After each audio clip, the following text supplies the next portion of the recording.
People have been disappearing in the Gotham tunnels, workers vanishing without a trace, and when bodies were found, they were corroded by an acidic substance, impossible to identify.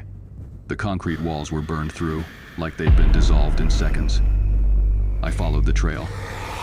What I found down there isn't human, and doesn't belong to this world. A perfect predator, brutal strength, killer instinct, absolute silence. A creature that doesn't just kill, it reproduces through its victims, turning anyone into another monster like itself. I alerted Alfred, asked him to notify the police department, but without revealing everything. The city isn't ready to know what lurks in the ducts. The panic would be as deadly as the creature itself. If the Xenomorph spreads, Gotham will just be the beginning. This threat can multiply too fast and consume the entire world. It's not just an enemy, it's a plague, an infestation.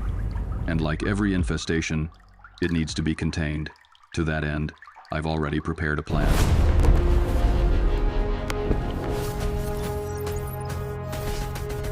Batman's contingency plan. The Xenomorph, a parasitoid, biomechanical life form with a single purpose: propagation through annihilation. It's not a criminal from Gotham. It's not a cosmic entity with a conquest plan. It's a plague, the perfection of predatory evolution, and I have a plan to eradicate it. My plan isn't based on brute force, but on analysis, strategy, and exploitation of weaknesses.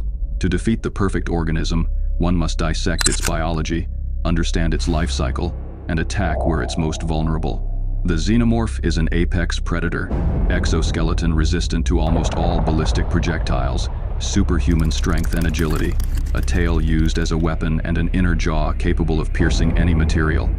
Its blood is molecular acid, a lethal defense that turns any wound into an area weapon. It hunts in the dark, using senses we don't fully understand. But it has weaknesses, and I know them. The life cycle is its most vulnerable point. The egg, the facehugger, the chestburster, stages that, if neutralized, prevent proliferation. The queen, the center of the hive, is the primary target. Her elimination disorganizes and destroys the social structure of the Xenomorphs. They fear fire. It doesn't kill them instantly, but repels them, disorients them. Extreme cold and the vacuum of space are fatal, though not immediately. And finally, their intelligence is purely instinctive, focused on hunting and reproduction. They don't reason, don't feel complex emotions.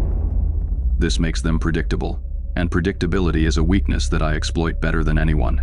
My plan is a surgical eradication, divided into phases, each designed to exploit these vulnerabilities. This is the contingency protocol for the Xenomorph, and it will be executed with relentless precision. My plan against the Xenomorph isn't a frontal attack. That would be suicide. It's an operation of containment, isolation, and surgical eradication. It's a chess game where each piece is a life, and the board is the fate of humanity. And I don't lose. Ever. The first step is detection and isolation. The Xenomorph threat cannot be underestimated. The slightest failure in initial detection can lead to an uncontrollable infestation. My satellite network, the BatSat, would be reprogrammed to scan the space near Earth for any anomaly. Not just ships, but energy signatures, unusual communication patterns, anything that suggests the presence of an unknown life form with parasitic characteristics. Once a possible threat is detected, the global quarantine protocol would be activated. This means closing all borders, suspending space and air travel, and mobilizing resources for immediate containment. I wouldn't trust governments or agencies for this. I would have my own means to enforce quarantine if necessary. The Batcave would become the command and control center. The Bat computer, with its almost unlimited processing capacity, would be fed with all available data on the Xenomorph, simulating infestation scenarios, predicting movement patterns, and identifying the most vulnerable points. Every detail, every variable, would be analyzed and reanalyzed. The second step is analysis and reconnaissance. Before any direct confrontation, I would need real-time information. Miniaturized reconnaissance drones, equipped with thermal sensors, infrared, high-frequency sonar, and spectrometers, would be sent to map the infested environment. These drones would be built with acid-resistant materials and would be disposable. The priority would be to identify the location of eggs, facehuggers, chest bursters, and crucially, the Queen. The Queen is the heart of the hive, and her location is the key to dismantling the threat. I would use highly sensitive microphones to capture any sound, however subtle, that could indicate the presence or movement of xenomorphs. Remember, they have no visible eyes, but they communicate. If I can decipher their communication patterns, I'll have an invaluable advantage.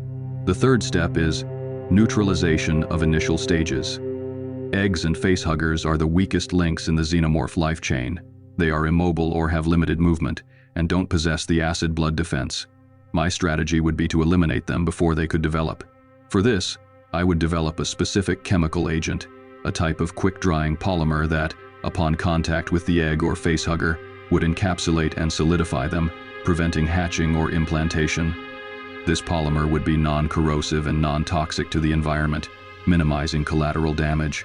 Specialized drones, equipped with precision sprayers, would be used to disperse this agent. The idea is to saturate known nesting areas, turning eggs into inert statues. For chestbursters, the approach would be different. They're fast and difficult to contain. I would develop a type of containment net, made of super-resistant material, perhaps a vibranium and titanium alloy, which would be fired by a portable launcher. This net would be impregnated with a fast-acting paralyzing agent that would affect the chestburster's nervous system, immobilizing it before it could cause damage. Once immobilized, the chestburster would be incinerated in a sealed, acid-resistant container.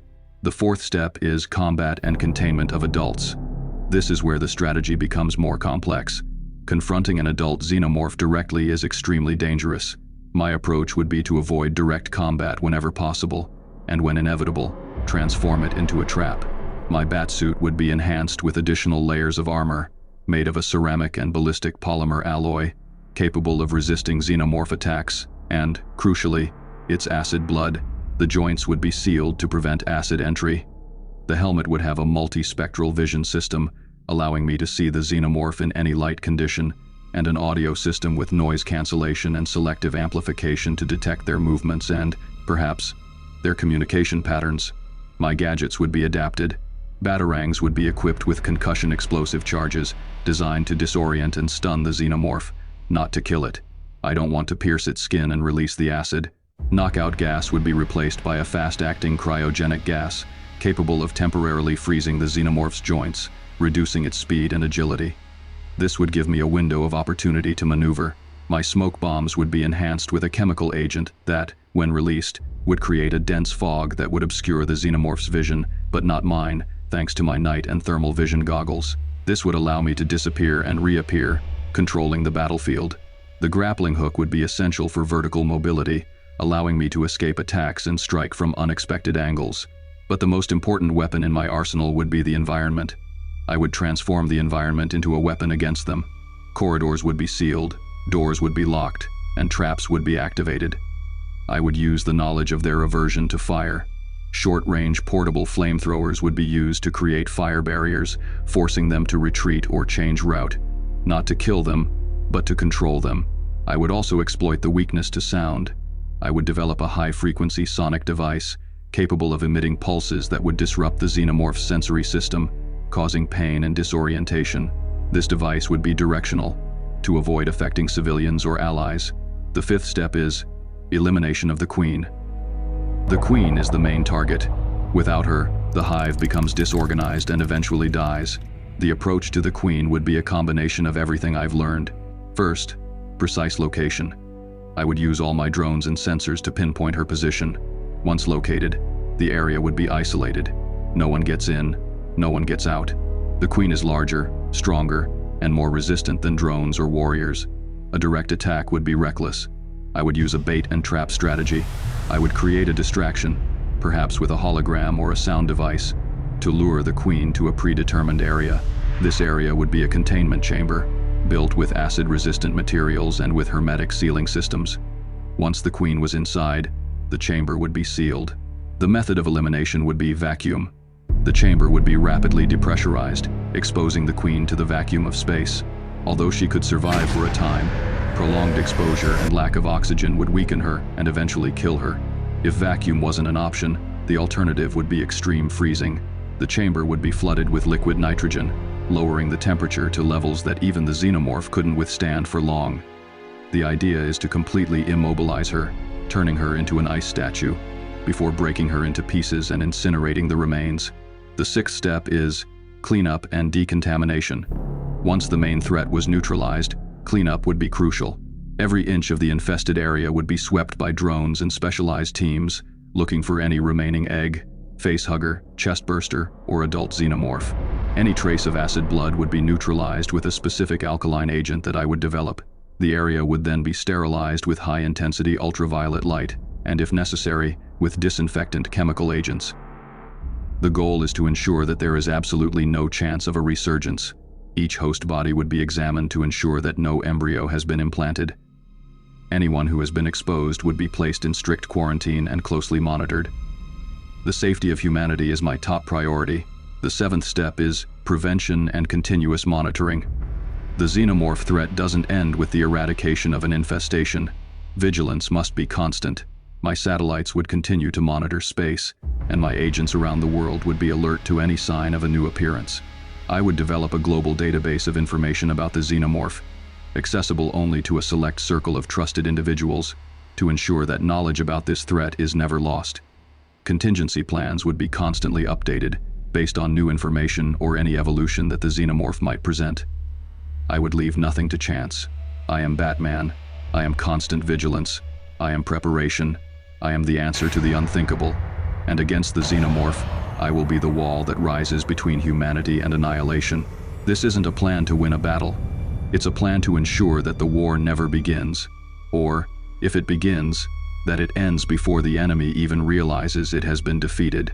It's my promise. It's my justice. It's my way of protecting those who cannot protect themselves. And I will do whatever it takes. Always.